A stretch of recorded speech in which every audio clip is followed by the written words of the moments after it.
तुमचा पार्ट 3 मध्ये तर स्वागत आहे। सकाळ सकाळ आमची फायनल होती AML वाल्यांसोबत आणि हे जे दोन बॅट्समन आहेत ते सगळ्यांवर भारी पडले आणि फायनल जिंकलेल्याच्या खुशीत तर आम्ही ग्राउंडवर तर हल्लाच मोडलेला होता। मोठे मोठे गार गेले गंमत मध्ये,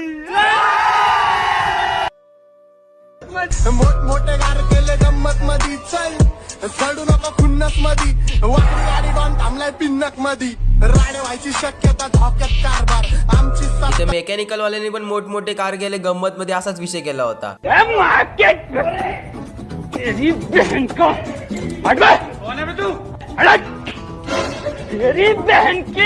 दुपारनंतर ग्राउंडवर आलो तर इकडे वाडावाडी सुरू होती, म्हणजे थग ऑफ वॉर। त्यामध्ये आमचा बाब्या शेड बघा असला एकदम जीवाला खेळून नुसता वडतोय, पण काय त्याला वडत नाही। संध्याकाळी जंगी सामना होता AML department versus chemical department. AML department एका गुणाने विजय झाला आणि AML डिपार्टमेंटचा अभिनंदन। तर तुम्हाला आमचे 3 दिवसाचे स्पोर्ट्स कसे वाटले कमेंट मध्ये नक्की सांगा आणि फॉलो करायला विसरू नका।